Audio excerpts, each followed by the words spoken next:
we have another episode incoming of the Beginner to Master Speedrun. I am live streaming this on Twitch. Twitch chat, if you're watching in real time, feel free to say hi to the future YouTube audience.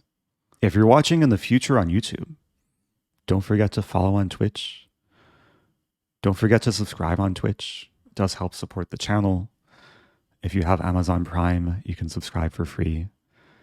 You can also interact with Chessweeb, who spots a teddy bear. Yeah, this is going to be episode 12. And let's just hop into it. I'm rated 911, playing Ivan Zeli. And hopefully we'll have some instructive games. Okay, King's Pawn opening. I do have to sometimes be careful, like with stream snipers when I live stream these speed runs, but it'll be okay. This is a Philidor Defense, which is, it's playable, but it's slightly passive because it blocks in the bishop. And I like this transformation, like after the pawn trade. White has pretty easy development with the rest of the minor pieces. Defend the e4 pawn with the knight. And there's a few different like development setups to employ with the bishops. Like bishop e3 and bishop e2 would be very solid. h6 is a sign. This is a sign black was maybe scared of bishop g5. But it is kind of a slow move. I think I'd rather play a bit more actively here. I'm going to put the bishop on c4. Generally, this is where you want your bishop in King's Pawn openings. Just targeting f7. I might have the choice, like going forward the next few moves, whether to castle kingside or queenside.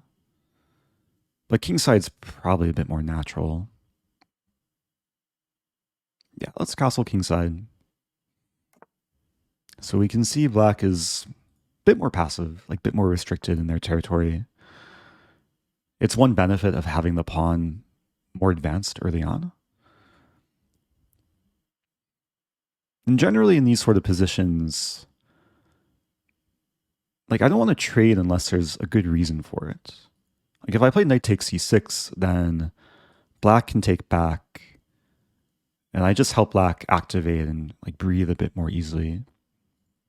So yeah, I could consider knight f5, which allows bishop takes, but then could open the e-file. Although I'm not sure how much I'm getting there with bishop e7. There's another approach here, which like the more I'm looking at it, the nicer it looks. I'm going to go for it. It's to play pawn e5, or pawn f4, preparing some ideas of pawn e5. Thank you, Emblem. I appreciate the sub.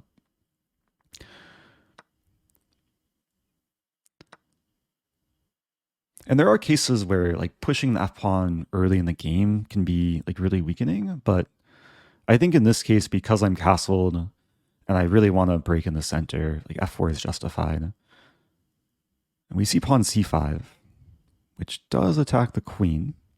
Now it's a question, I could go back to e3 or d3. If I move back to e3, it kind of blocks the bishop. Let's go back to d3.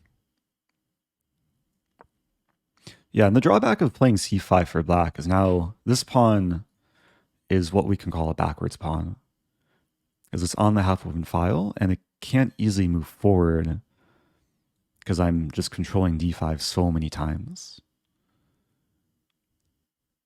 Now I've noticed this a lot, like especially at this rating level in the 900s, that players sometimes will just weaken their pawns, and then it can affect their position long term. But in this position, I think there's a few issues for black. Like e5 is a move I really want to play next.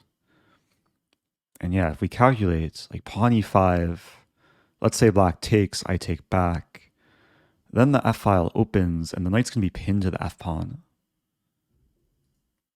And meanwhile, I'll just go ahead and play e5. Meanwhile, if the knight moves, then I'm ready to take the pawn on d6.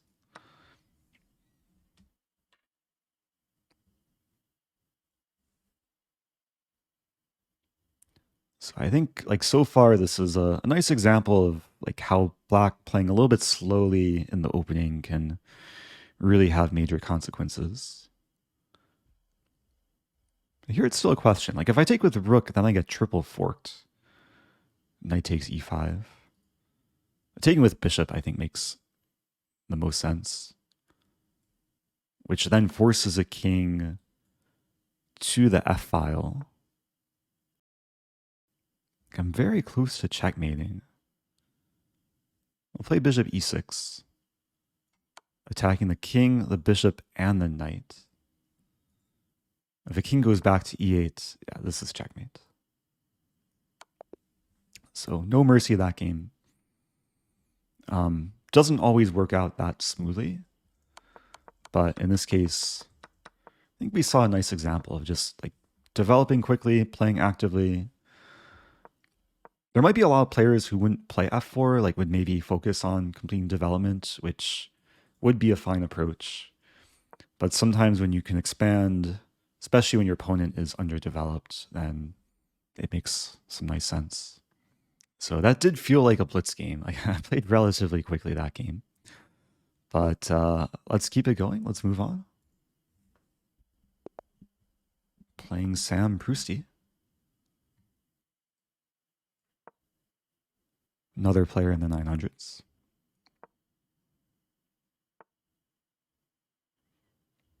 Okay, so here, I'm debating what opening to play. I think I'll stick with just a standard Italian.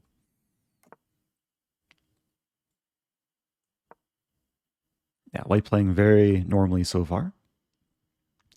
H3 is a very safe move. This prevents the bishop from eventually coming to g4.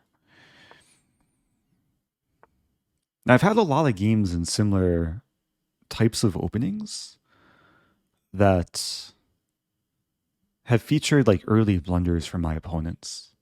But here white's playing like perfectly fine.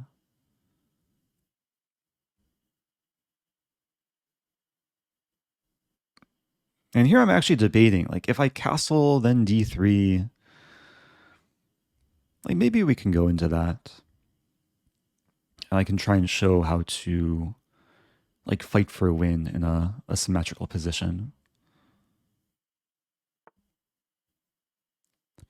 Okay, so yeah, so with d3, white is preparing bishop g5 and knight d5. This is like one of the main plans.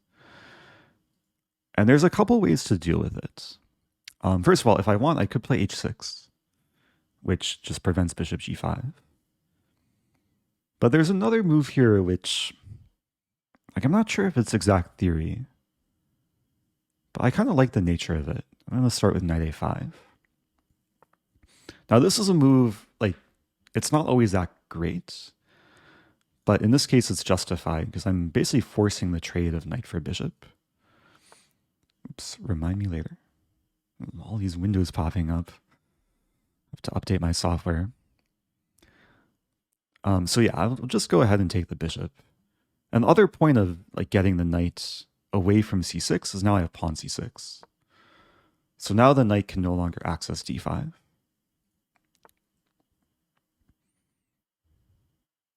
White very quickly playing b4. Okay, let's take this. There's a question about earlier if the e4 pawn was hanging.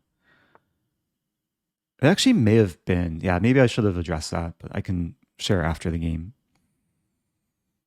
Okay, I did take a hanging pawn, so white has given the first gift of the game. And now, yeah, now the pin isn't so annoying because white can't easily add another attacker, and trading only helps me activate the queen. And now we have a spot where it's two bishops against two knights. And the two bishops are already like pretty well placed to try and attack.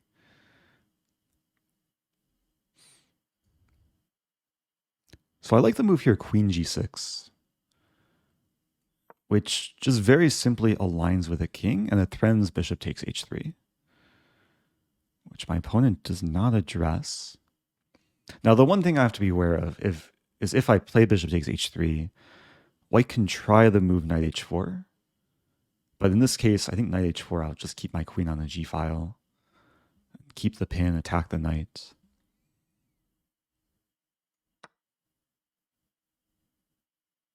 And there's not too many other ways to deal with the checkmating threat. It would be nice if we see knight g3. Knight g3 I could take because the f-pawn is pinned. But in this case, yeah, let's go ahead and attack the knight. I think queen g5 or queen g4 were pretty similar.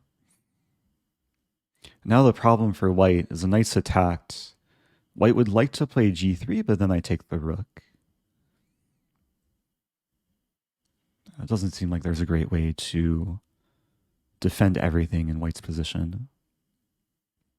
I am realizing like maybe I could have taken the pawn at some point in the opening. There's so many lines where white will gambit the e-pawn, or it can be dangerous to take. I'll definitely go back and analyze. The other thing I wanted to mention is when I played queen g6, like not only was I setting up bishop takes h3, but there's also ideas of f5, which can be very nice in these sort of positions. And it's similar to last game, like once you're castled, then moving the f-pawn can be a nice way of expanding and attacking. Oh, my opponent disconnected. Auto resign about to happen. Yeah, sometimes this will happen in the speed run. Not sure if it's a rage quit or an internet issue. But okay, game is over after 16 moves. And again, we see from very like kind of safe opening from both of us. White just kind of self-destructed, starting with b4, like just, I think, not realizing that I could take the pawn for free. And then I've noticed this is a common mistake too. Like when people bring out their bishops to pin the knight, it's usually not good to take the knight unless like there's some very clear reason for it. Because here it just helped get the queen involved. So going back, yeah, could I actually have taken the pawn on e4? So in this position, when white played h3, I should have definitely spent some time considering it. Because yeah, usually white will play d3 or knight c3 or rook e1 first. Of course, the drawback with taking the pawn is like white can probably get some counterplay, although rook e1 blunders bishop takes f2.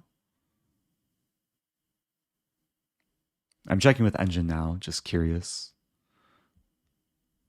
Oh, wow. So the engine is saying the best move for white is to play knight c3. Wow. And it could have been like a Stafford gambit, like takes. And white has like pretty good compensation here because this is a threat. Maybe even this and this is a threat. I mean, eval bar says it's about equal. But I think it's a more exciting position to play for white. But there's situations like early in the game where you should at least consider taking the pawn. And I should have taken more time to realize the pawn was hanging there. But maybe this is something to keep in mind for the future. Like play h3, allow this, and then reverse Stafford gambit that isn't losing for white. I wonder if any of the times I got utterly crushed by people at my rating, it was really someone like Rosen climbing a new account. Yeah, I do want to clarify that any speedrun account will have this tag. It will say authorized speedrun account, and all my opponents will have their ratings refunded. So, and there's not too many people who have authorized speedrun accounts on chess.com. Anyway, let's move on to another game. Playing Paul Mo Money. And maybe we'll have a similar opening. Oh, we have a Spanish. So against the Spanish, I like to play a6. Bishop a4 is the most common move. And then knight f6. Actually, I'm debating here, because knight f6 is like the main line. I think I'll play the first opening I learned against the Spanish. I have my profile picture. It's a picture of me when I was like 9 or 10 years old. And this is called the Steinitz Defense. And there's some ideas here where, like, there's some cool traps if white's not careful. But after castling, I'll play knight f6. And it's been many years since I last played this defense for black. Of course, the drawback is my bishop can't develop as actively, but I can still play bishop e7. And if my opponent doesn't fall for the main trap in this opening, then I'll share it after the game. Main trap usually starts with white playing d4 early. A d3, very solid move. I'll castle.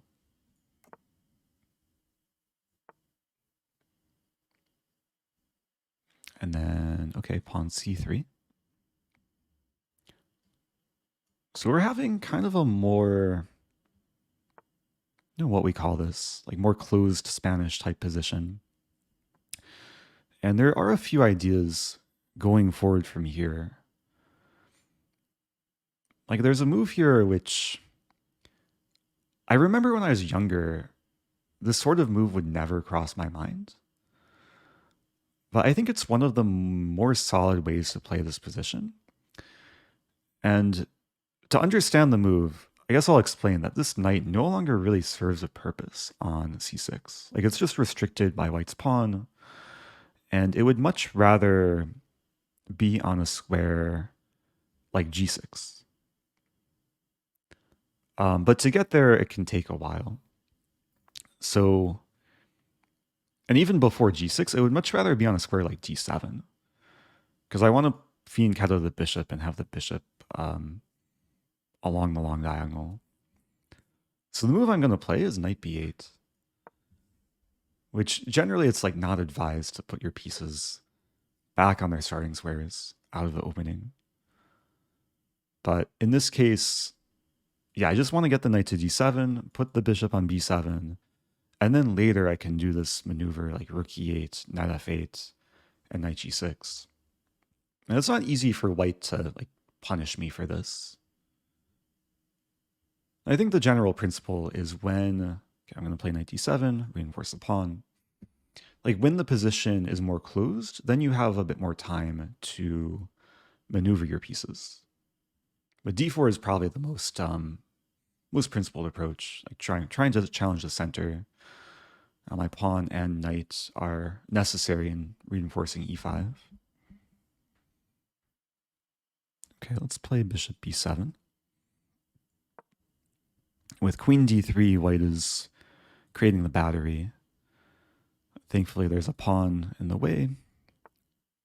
Okay, opponent pressuring the knight. I don't think I mind. Like, if bishop takes knight, I'll take back with my bishop. So I'll go for h6. Yeah, second game in a row, we see opponent play bishop g5, and very early bishop takes f6. Here I do have to be careful, though. Debating whether to take with pawn. I mean, pawn, knight, or bishop are all possible. I don't want to take with bishop because I have the bishop pair now. Taking with knight looks nice.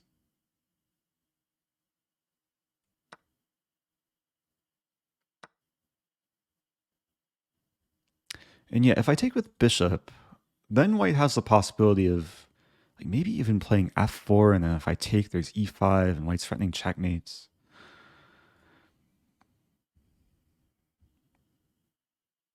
So I'm going to take some time here. And taking with pawn think is a safer option. Although then the bishop's not super happy. But if I take with pawn, maybe the bishop can maneuver to a happier place.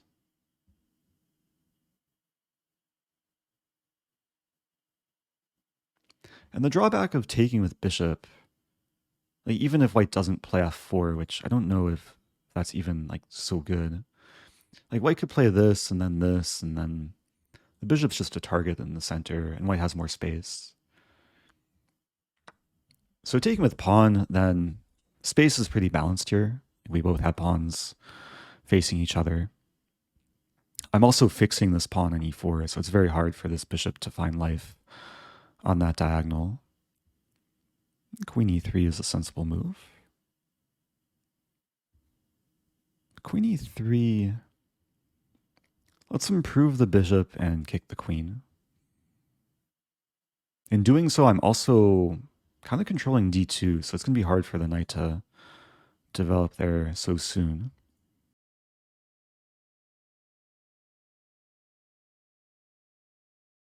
And white's playing a very solid game so far.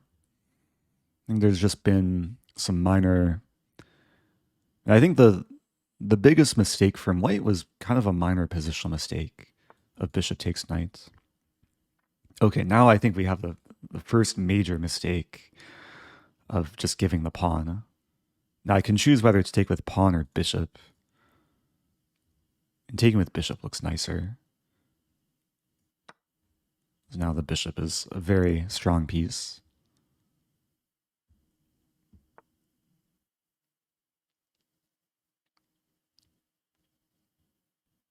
Now f5 comes to mind, but I don't want to give the bishop a purpose from c2. I also don't want to weaken this diagonal. So, and I think the strategy here is to get the rooks involved. There's one fully open file. So I'll go for queen d6. Not only setting up maybe some checks, but also preparing rook d8. Well, he plays knight a3. My opponent's managing their time much better than me. But I like the position. Okay, rook d1. Go for queen b6. Deliver the check. Now our rooks have a staring contest. And it's a situation I don't really want to take immediately and concede the file.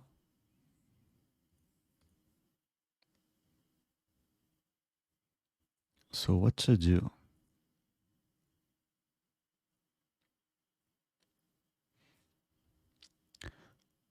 This is a position to ask, like, what is my worst place piece and how do I improve it? And I think the worst place piece is a bishop. It was staring into a pawn that's so well defended.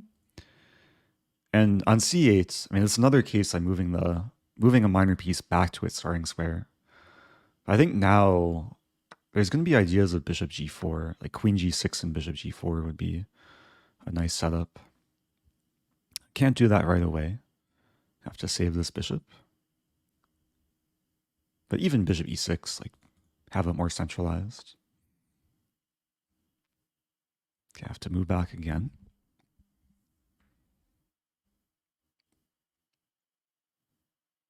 I mean, white has some initiative. Like, bishop b3 would pressure f7. I mean, my plan is still to play queen g6. That's a great square for the queen, defending, but also potentially attacking. I guess I do have to watch out for h5. h5, there's queen f6.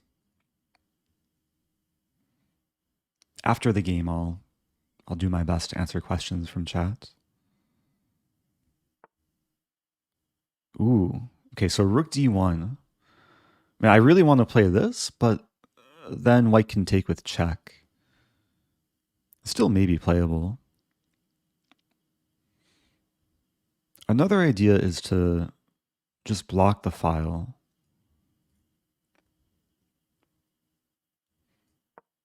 I am walking into a pin, but I'm preventing the rook trade and threatening bishop g4. which the opponent allows. So the plan has paid off. White's not really in time to even win the pawn, because I'll take the rook and then either play b4 or takes. Yeah, I do have to watch my time though. Just over 3 minutes. A nice thing is once I take the rook, then I think it's going to be very easy for White's position to crumble. Could potentially take the knight.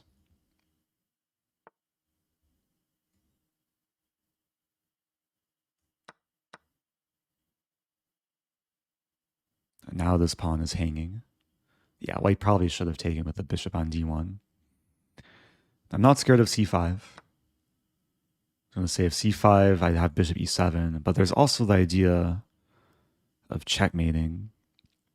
Now, I think a lot of people would maybe just take the pawn with check, but this position is actually forced checkmate in 3 moves. That's a nice mating pattern, forcing the king to g1, and then bishop c5 will eventually be mate. Queen d4 is the only legal move.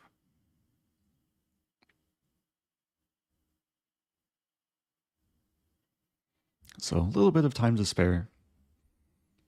I mean, based on the way my opponent played this game, I'd say they're definitely underrated. Like, really no major mistakes until f4 on move 17. Hopefully we don't see another, like, rage quit disconnect. It might be the case, though. Okay. There we go. So I did see some questions in chat from earlier. Also, before I forget, I do want to show like the main opening trap. Like when you play d6, there's a really nice trap here. It's called the Noah's Ark trap. And there's a lot of players who will just stumble into it thinking that d4 looks like a really nice move for white. Of course, because, yeah, the knight's pinned, and if like takes, then white has pressure against the pinned knight. But d4 is like the first move that could eventually walk into the trap, because black has b5 here. And after bishop to b3, there's a really nice sequence starting with takes, and then once white takes back, it still looks good for white on the surface. But this position is black to move and win material.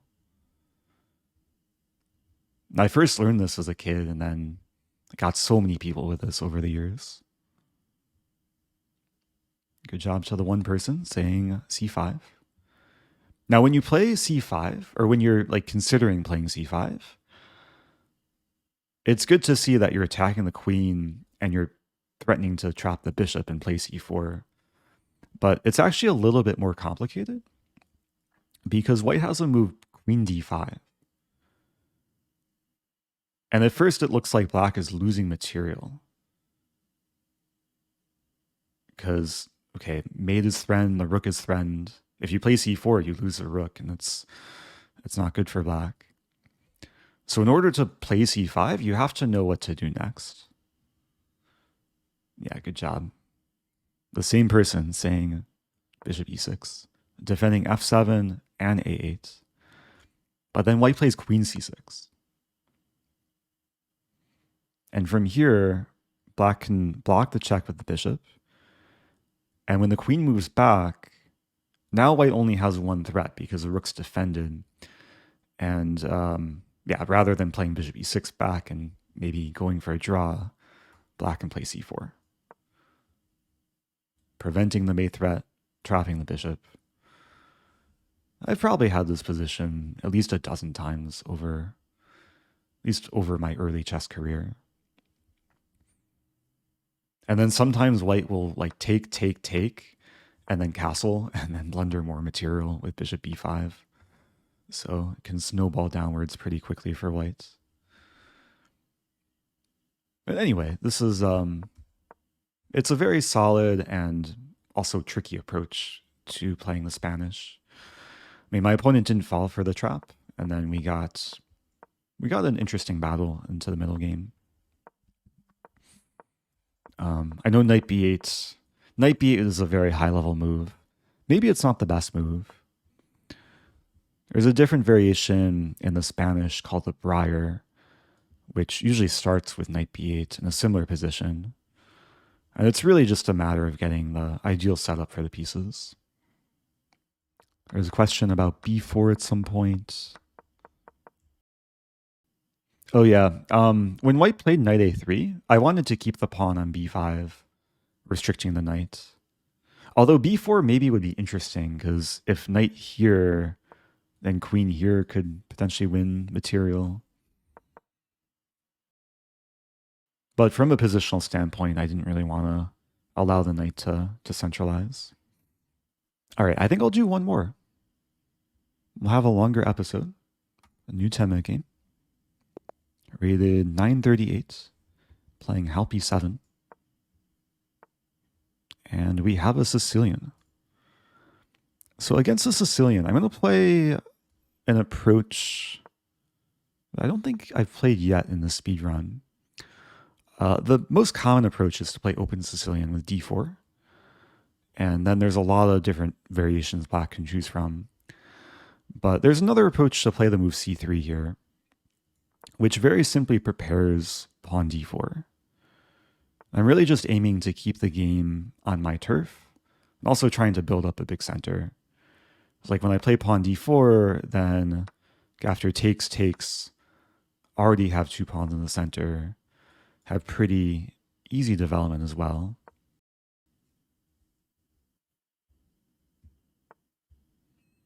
Black playing pawn e6. And pawn e6 is maybe an attempt to play this, maybe also attempting to play d5. But it does beg the question, like, can I be aggressive here? Like pawn d5, attacking the knight. There's cases where pawn d5 can be a bit overextending, but I think in this case, like d5 is supported by the pawn, knight, queen. And I'm trying to open the position with black's king still in the center. So we have a much different vibe this game compared to the previous game. I mean, as white, I'm being a lot more aggressive, getting initiative early. Now the knight has to choose where to go. And knight e5 is probably the most interesting try. I mean, I would love to take the knight, and after bishop takes, play queen e2. But then black can play queen e7. I think it's okay there for black.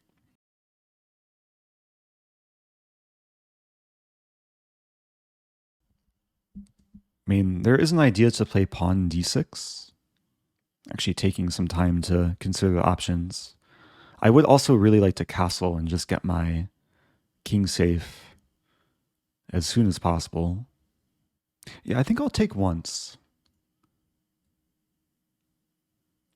Just because a bishop on e5 could be a target going forward. And queen e2, and assuming it doesn't win anything tactically, which I don't think it does, queen e2 can be a positional mistake because it blocks in my bishop. So I'll start with the move bishop b5, which ensures that when I play queen e2, I'm not blocking my bishop, getting ready to castle. I'm also pinning the pawn, so preventing pawn d6. I was thinking if black develops a knight to prepare castling, then I'll have bishop h6. But we see pawn a6. That's probably a respectable move. If I play this, then there's b5. Considering queen e2 here, queen e2, queen e7, I'll drop the bishop back. I'm allowing black to expand. I'll play bishop b3.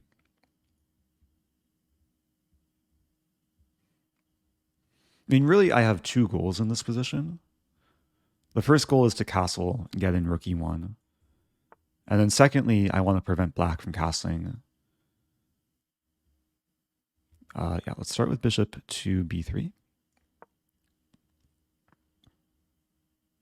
So depending what black does, I'll try and accomplish my goals. Yeah, if I get the rook to e1, that's much more powerful than having my queen along the e-file. Like queen e2, queen e7 could potentially lead to an early queen trade, which I don't really want. So let's castle. I mean, black could go super aggro here, like queen h4. Then I have to choose between this or this. f4 is definitely the most aggressive move.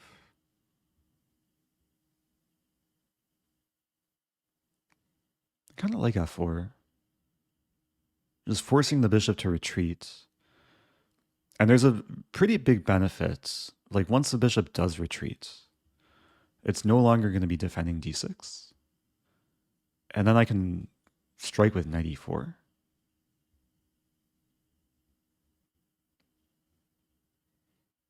And then rather than black focusing on castling, black will have to focus on defending the pawn.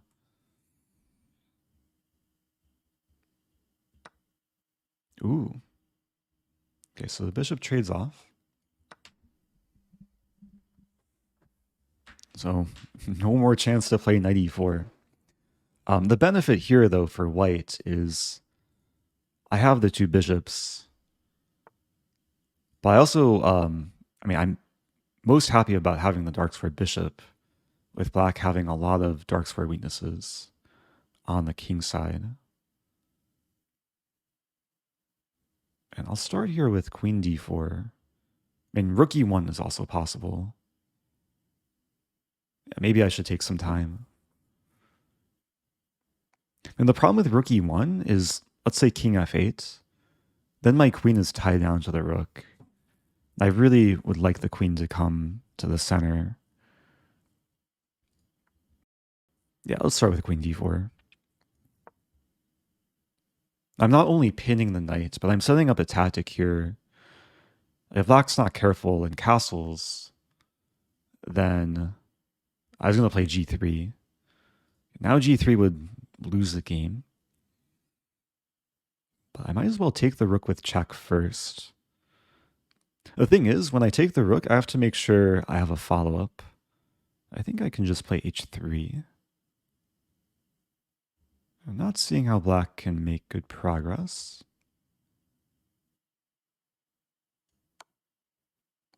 It is kind of risky. Like kind of abandoning my king side. But h3 should allow all the bases to be covered.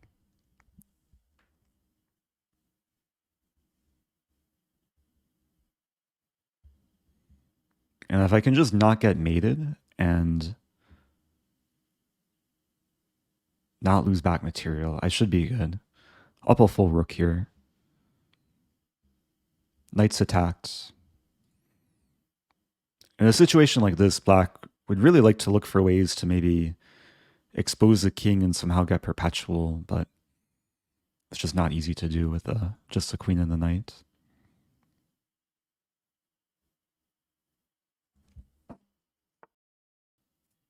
Okay, so that defends the rook and attacks the queen. It does leave the knight hanging. So I have a choice between this and this mainly. I like queen g7. It's staying in black's territory, now threatening the pawn, still threatening the knight. Knight h6 would be a sad move for black to play, although maybe it's necessary. And black would really like to get the rook like to e2. I think it's a little bit too slow. Speaking of too slow, I do have to watch my time as well. Below 5 minutes, but things are under control. So knight h6 does defend, maybe also prepares this. But no, the knight's tied down to the pawn. So question what to do next. Considering this move, unleashing the bishop. And then if knight takes, I take the pawn, force the king back. Yeah, that looks pretty good. Like f5 aims to open the bishop and the rook. There's really not much counterplay for black here.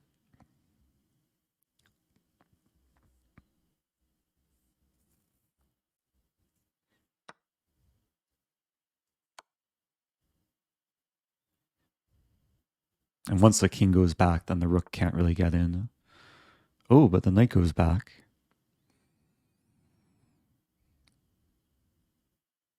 Okay, so it looks good, but still takes a little bit of work. I think I'll start with queen e6. Just optimizing the queen, maybe preparing the rook to come in.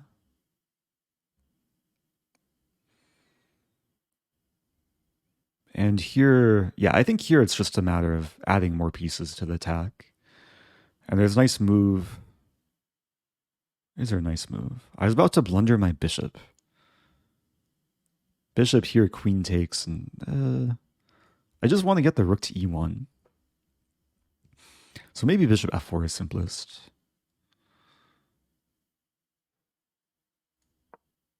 Like threatening the pawn. Rather than taking the pawn with the queen immediately, if I can take it with bishop next, then it's going to be overwhelming.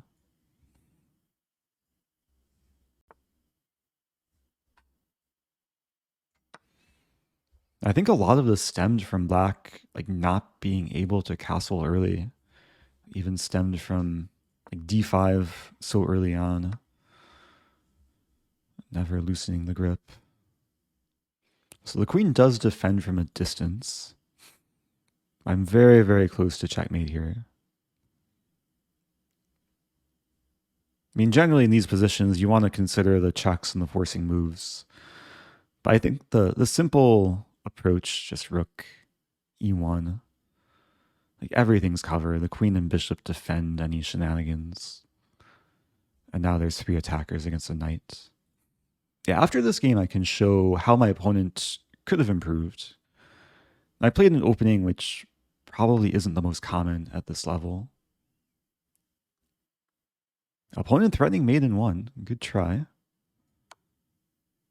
But I'm threatening mate in... I mean, I'm just mating in like 1 or 2 more moves. Yeah, no need to take the rook. Rook f8 will be checkmate.